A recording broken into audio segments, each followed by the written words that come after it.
नमस्कार, तुम्हा सर्वांचं स्वागत आहे। तर आज आपला विषय आहे गोकर्ण फुलाविषयी संपूर्ण माहिती। म्हणजे त्याचे आयुर्वेदिक उपयोग काय आहे, ते कुणी खावं, म्हणजेच त्याची खाण्याची योग्य पद्धत कुठली आहे, कुणी खावं कुणी खाऊ नये, खाताना काय काळजी घ्यावी, त्याचा काढा बनवावा तो कशा प्रकारे, चहा बनवायची तर कशा प्रकारे व तो काढा घेण्याची योग्य वेळ कोणती व योग्य पद्धत कोणती, हे सर्व आपण आजच्या व्हिडिओमध्ये बघणार आहोत। तर गोकर्ण यालाच संस्कृत नाव म्हणजे शंखपुष्पी, कोकिलाक्षी, गिरीकर्णिका आणि हिंदीमध्ये तर याला अपराजिता म्हणतात। इंग्लिशमध्ये याला बटरफ्लाय पी असं म्हणतात। याचे गुणधर्म जर बघायचे म्हटले तर रस म्हणजे चव याची कशी आहे, कडवट, कषाय म्हणजे चटकदार, गुण कसे लघु म्हणजेच हलकी, वृक्ष म्हणजेच कोरडी आहे।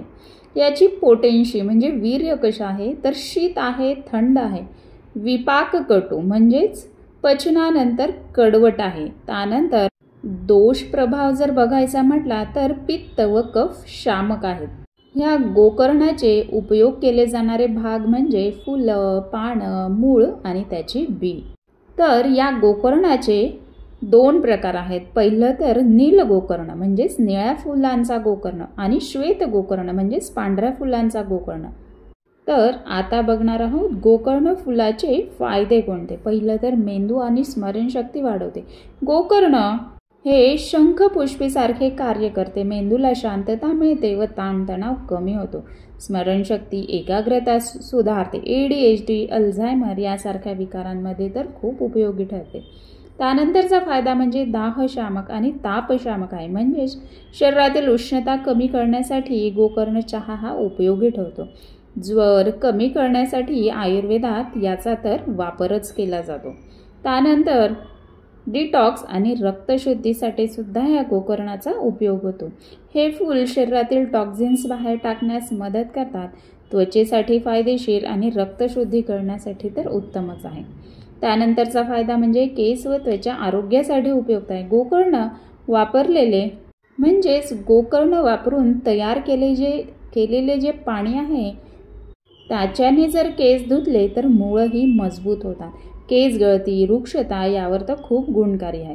त्वचेचे विकार जर म्हणाल तर पुरळ, लालसरपणा यावर उपयोगी ठरतं। त्यानंतर कफ व श्वसन विकारांवर गुणकारी। गोकर्ण फुलाचा काढा कफ हा कमी करतो, सर्दी, खोकला, दमा यामध्ये आराम मिळतो।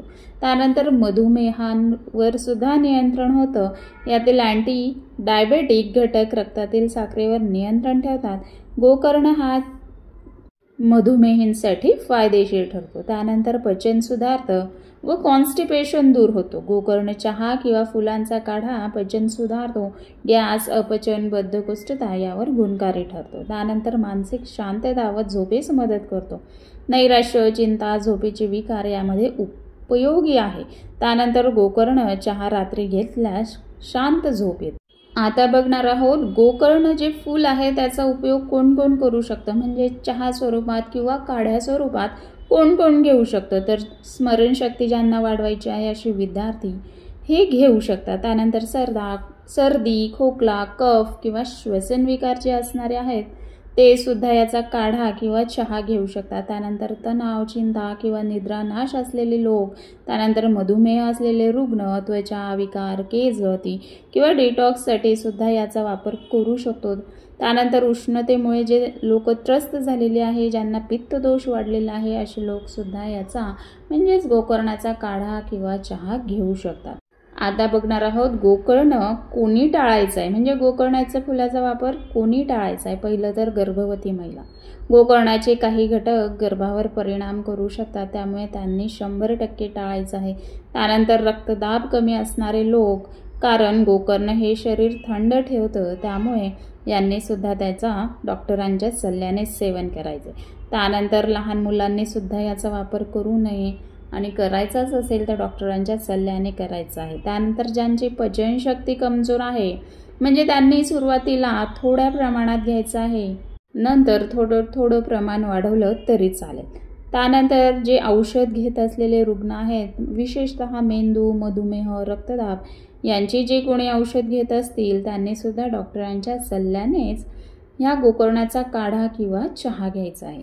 आता बघणार आहोत गोकर्ण वापरताना काय काळजी घ्यायची. सुरुवातीला तर कमी प्रमाणात वापर करायचा आहे. त्यानंतर शरीराला ज्याप्रमाणे सवय होणार त्याप्रमाणे शरीर आपली प्रतिक्रिया देणार, त्यानंतरच त्याचा वापर वाढवायचा आहे. त्यानंतर नेहमी ताजीच फुलं घ्यायची आहे. त्यानंतर मध किंवा गूळ घालून चहा बनवताना साखरेचा वापर टाळायचा आहे. दिवसातून 1 किंवा 2 वेळेसच सेवन करणं योग्य आहे. आता बघणार आहोत गोकर्ण फुलं घेण्याची योग्य पद्धत कोणती व वेळ कोणती. पहिलं तर गोकर्णाचा चहा, ज्यालाच आपण हर्बल टी म्हणू शकतो, तो घ्यायचा आहे. तर तो बनवण्याची मी पद्धत सांगणार आहे. 3 ते 4 गोकर्ण फुलं घ्यायची आहे. त्याच्यात 1 कप पाणी टाकायचं आहे व अर्धा चमचा मध, हे तुमच्या मतानुसार असणार आहे, टाकायचं असल्यास टाकावे. त्यानंतर पाणी उकळवायचं आहे.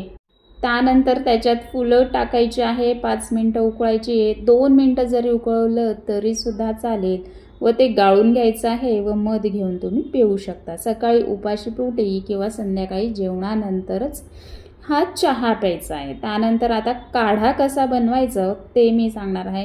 गोकर्ण फूल घ्यायचं आहे, त्याच्यात तुळस टाकायचं आहे, अद्रक टाकायचं आहे व हे सर्व उकळून त्याचा काढा बनवायचा आहे व तो गाळून प्यायचा आहे. सर्दी खोकला असल्यास दिवसातून 1च वेळेस हा काढा अर्धा कप घ्यायचा आहे. व केसांसाठी जर म्हणाल तर गोकर्ण फुलं ही पाण्यात उकळवून ते पाणी गाळून केस धुण्यासाठी तुम्ही वापरू शकतात. आता काही मी तुम्हाला टिप्स देणार आहे. त्या म्हणजे गोकर्ण वापरताना मी सांगितलेल्या ह्या गोष्टी लक्षात ठेवायचं आहे. पहिलं तर आयुर्वेदिक डॉक्टरांचा सल्ला घेऊनच दीर्घकालीन वापर करायचा आहे. त्यानंतर अतिप्रमाणात सेवन केल्यास पचनविकार किंवा थंडी जाणवू शकते. त्यानंतर जर म्हणाल तर गर्भवती व स्तनपान करणाऱ्या महिलांनी डॉक्टरांच्या सल्ल्यानुसारच याचा वापर करायचा आहे. तर ही होती संपूर्ण माहिती. तुम्हाला कशी वाटली कमेंटद्वारे नक्की कळवा व अशाच नवनवीन व्हिडिओसाठी चॅनलला लाईक शेअर सबस्क्राईब करायला विसरू नका व पुन्हा भेटू अशाच नवीन माहितीसह.